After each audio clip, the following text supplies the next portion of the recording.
Hey, welcome back to the Leverage Advantage Show. Today, we are extremely honored, grateful, and humbled to have Terry Ogburn with us. Now, for those of you who don't know, Terry is the renowned owner and lead business coach of Ogburn Business Solutions. Now, his proprietary coaching system and personal devotion to the development of others has contributed to the success of hundreds of small to large business owners. Now, amazingly, Terry began his career in 1979, and when he invested his last $118.42 to start an air conditioning service business. Now, at that time, he had no car, no truck, but he did have knowledge and the ability to build relationships, which is a huge talent, right? By 1983, which is 4 years later, he was a top 5 nominee for Small Businessman of the Year. It's an amazing story. I'd love for you to share it. Thank you for being with us, Terry. And thank you, Fazil, for having me on your show. It's my pleasure. Terry, I gave just a little glimpse, just a small peek into your illustrious life as a businessman. Perhaps I'd love for you to share an introduction of yourself and your background. Okay, thank you again. As you mentioned, I started my air conditioning company with $118.42. I was in the car business, Fazil, and doing very well. I was considered to be one of the top 5 people in the industry and in the General Motors industry, and held that position for several years, and I got fired. And I woke up with no car, no truck. In those days, you got demos and things like that. So I paid up all my bills. I was living in a apartment complex that was turning condo. There was a broken furnace duct, and I could fix that and repair it for like $15. And I figured it's 264 units times 15. It's cool, $3,900 real quick. And I could decide what I wanted to do. And then the first one of the people that bought one of the condos was the regional director for IBM, and he became my first mentor. And when everybody was saying, you'll never make it, you don't have enough capital, you don't have nothing, and like you said, 3-4 years later, I was nominated for Small Businessman of the Year. In 1984, I was nominated and received Outstanding Young Businessman of the Year for the state of Florida. And then in 1985, I started using my systems because I graduated from being a technician, obviously, into a business owner through all these different mentors. And then I started helping others. That's excellent. I mean, there are a couple of things that you shared there, which I think is very pertinent for people who are watching this. Now, the objective of the show, the Leverage Advantage Show, really is to show people how successful business people have done it, so that first of all they know that it's possible, and perhaps even offer them some insight or opportunities for mentorship. And one of the things you mentioned was mentorship, and for me, I think this is probably one of the biggest reasons why I became successful in business, right? Exactly. Yeah. You see, the analogy I always use is that if you want to go to the end of the forest and you've never been through it before, you could potentially do it yourself. But then there's so many unknowns, right? You could fall into a snake pit. You could step on a bear trap. You could hit your head on a wasp's nest. Now, when you have a mentor just guides you through it. He's been through that path so many times. He said, hey, put your head down a little bit. There's a hornet's nest right above you. Or, step to the left a little bit. There's a snake pit there. So, I think share a little bit, I think, about how you found your mentor. Well, like I said, he bought a condo there. So we got to talking. And, of course, I have this I've been in business, I think, since I was about 12 years old. I had a paper route, and I was always wanting to earn money. I was always a little kid. I was a little jet setter, so to speak. And so, but I learned growing up that my father was in military. So the one thing about our household was you listen to your elders. And so here this man is. He's an accomplished businessman. Is, like I said, a regional president for IBM. A lot of respect for IBM. So one of the things I learned was sometimes it's good to be the smart one in the dumb group, but more times than not, it's better to be the dumb one in the smart group, and just when I was a little kid, young guy, I hung around with a lot of the older people and older kids, and they'd tell me, Terry, just keep your mouth shut and you hang around with us. And you learn so much more when you listen, that, and I think you would agree with me there. Most of the time when people are speaking, we're listening with the intent to speak instead of listening with the intent to understand. And so when you really get to understand and reflect back how you listen and what you're hearing, and you learn. And most people, if you're humble, they will teach you. I've had several mentors in and throughout my life. In fact, I look for mentors all the time, even today. I mean, even as I've turned companies around, I've taken companies public, all of these great things. But, you're still can be the dumb one in the smart group. When it comes to social media, I would have, 10 years ago, I said, man, that's a passing fad. Don't worry about that. Well, I'm on marketing cruises. I go out and, I'm sure you've heard of them. You go out there and learn about internet marketing and all this new things, Web 3.0, Web 2.0, all these things. I barely knew DOS, much less, that's where I started, right? And then we graduated to Windows and we thought we had something, So, you just got to constantly and never quit learning. Awesome.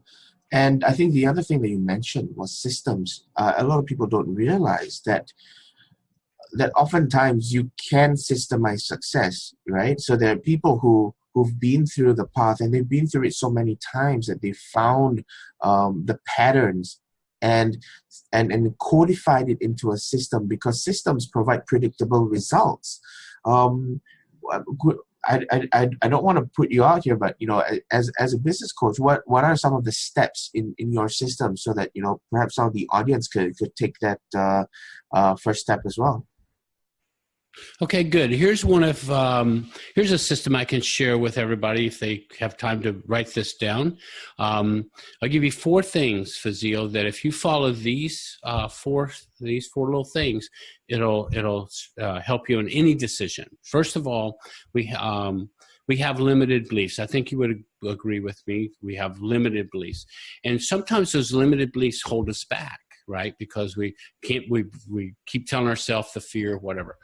So no matter what it is, the first thing is you need to make the decision, okay? You got to make the decision you're going to do it. Burn the boats, whatever it takes, like me. I paid up my bills, took that $118.42 and parlayed it into an amazing future, But it was that commitment, that decision that nothing was going to stop me. You can imagine how many people told me that I would never make it. And I shouldn't have made it. In 1979, in the air conditioning business in Florida, I should have never even had an opportunity to join that group of or that industry.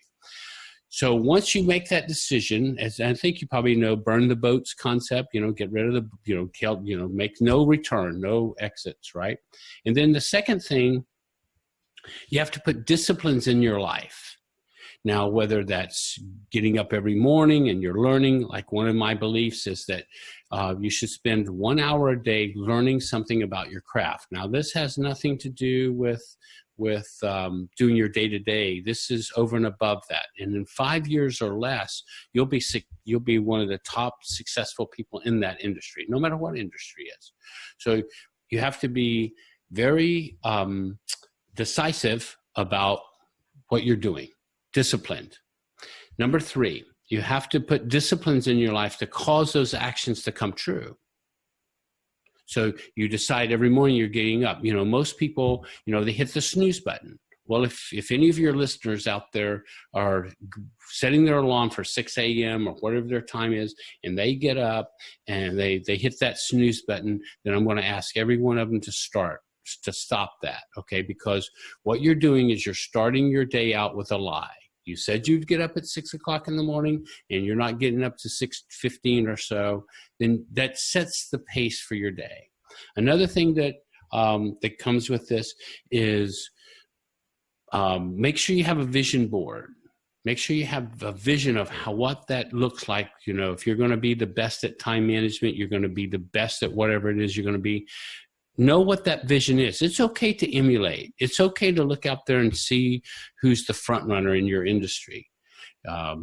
You know, Brian Tracy, for one, is a front runner, longtime coach and business expert.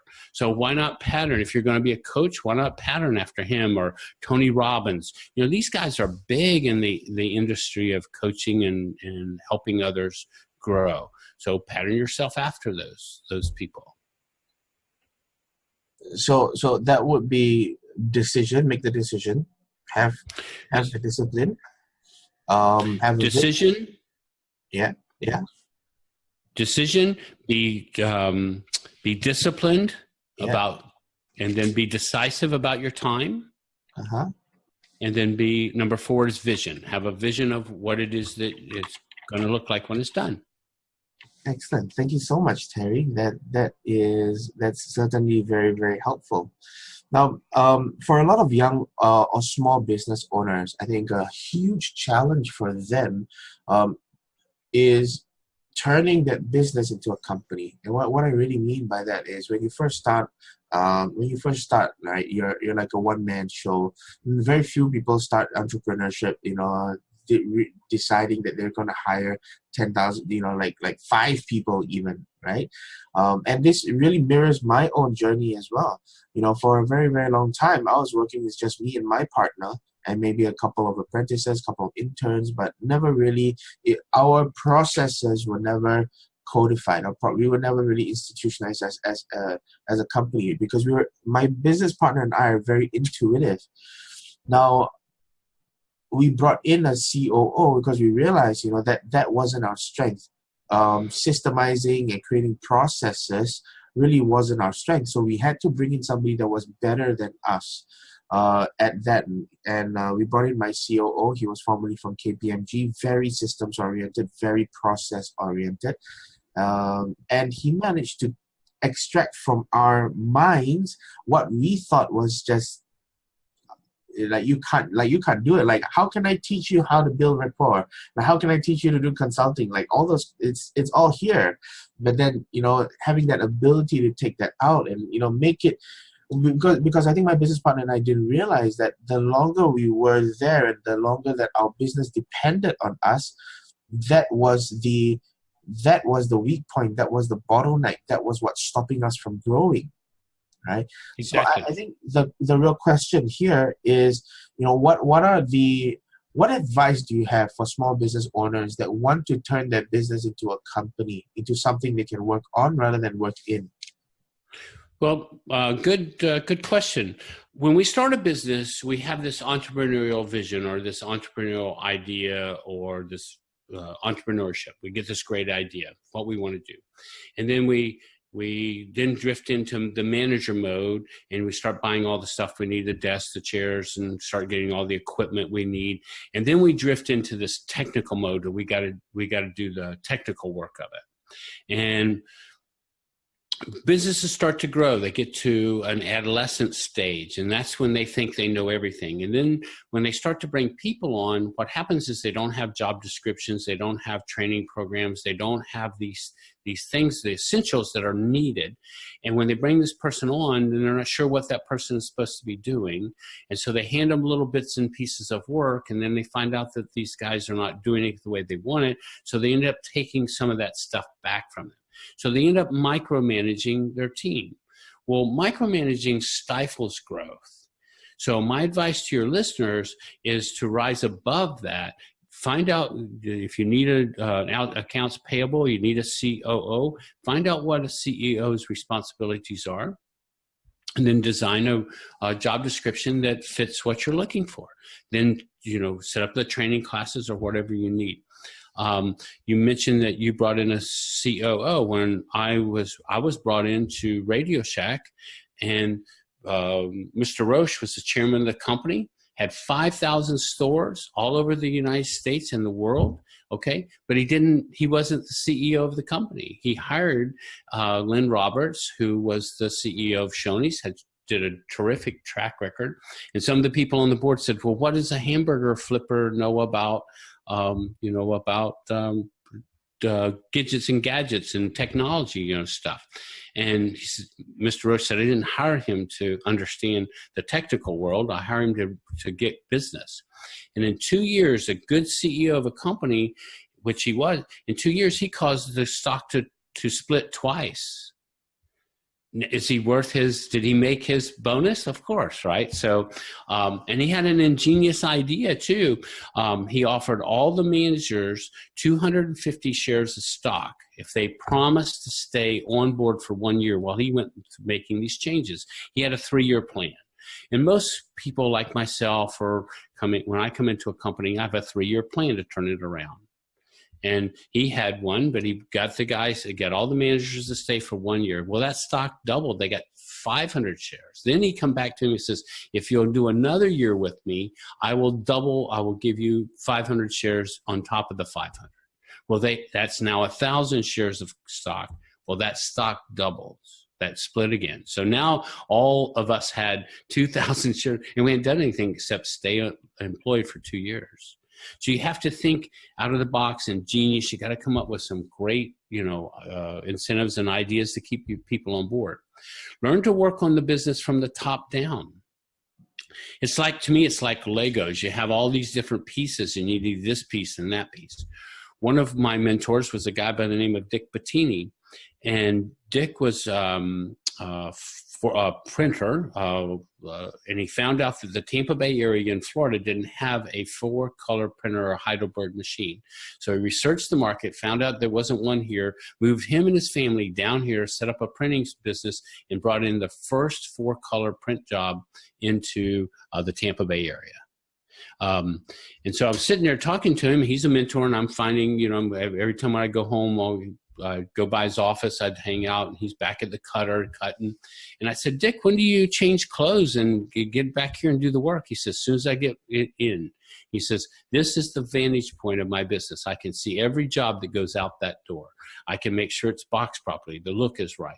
So there's a pivot point in everybody's business. Like mine, you mentioned I'm the lead coach. Yes, because that's where I connect with people. I don't need to do the infrastructure. I have 3 assistants that do all the technical work for me. I get to enjoy my time with my clients. That's excellent, Terry. Thank you so much. You mentioned that you had a turning point in 1979 when you decided to pay off all your debts and start your business with $118. Now, what was that epiphany for you? What was that turning point that made you decide? Because a lot of people, to make a decision conceptually, theoretically, it's easy. All right, I decide now. But to truly follow through with that decision often requires some kind an emotional push factor, or something must have pushed you to make that decision. What was that for you? A couple things. Growing up, my mom took can't out of the dictionary.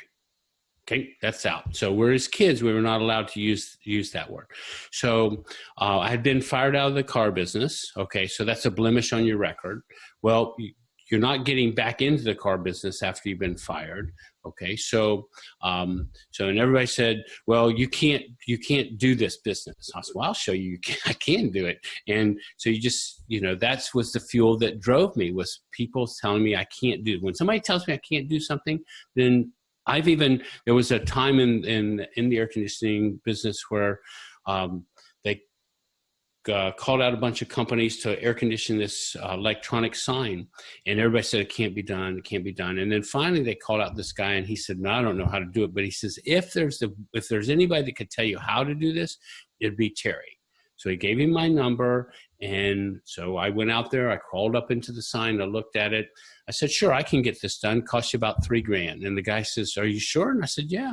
And I remember the number for CEO. It was $2,847. All of these people were looking at it from this wild angle. I said, let's just cut a hole in the edge, put a window unit in it, duct the window unit across the top of the sign, put the grills down from the bottom, and cool the sign off. All we need is to remove the heat. That's all an air conditioner does. They were trying to figure out how to get an air handler in there and get a condensing unit on the ground and all this terrible stuff.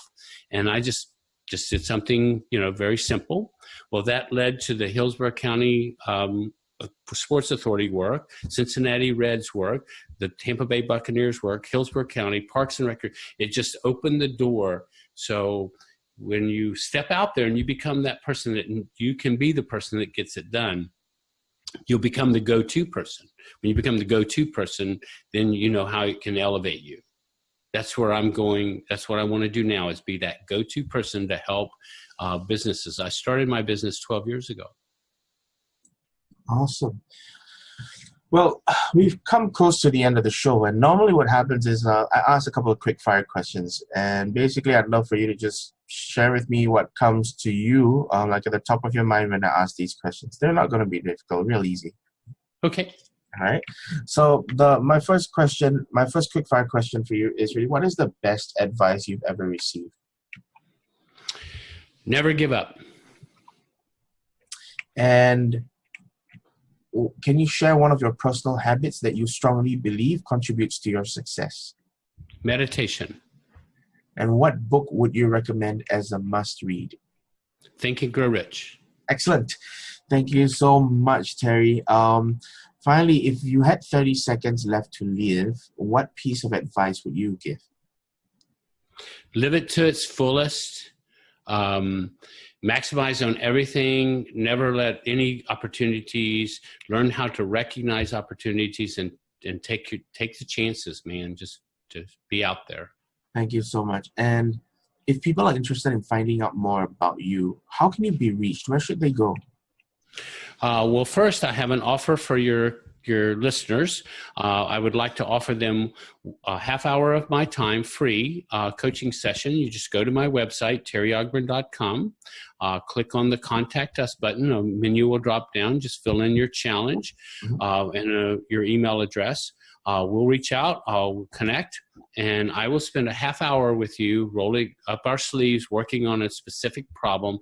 It's not a sales pitch. I'm not interested in any upsells or anything like that. It's just really taking a challenge and tearing it apart, and let's fix it. Thank you so much. You can also reach me at LinkedIn. I have my Terry Ogburn on LinkedIn. You can also, my Facebook page is Terry Ogburn as well. Excellent. Thank you so much for your generosity. Everybody, that was Terry Ogburn.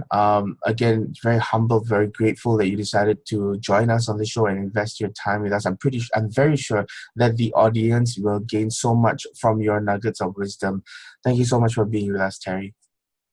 Well, thank you so much, Fazil, for having me. Hey there, thanks so much for checking out this video. If you enjoyed it, check out the relevant video here. And don't forget to subscribe to us for more marketing tips, techniques, strategies that are working for us, or just more behind the scenes fun. See ya.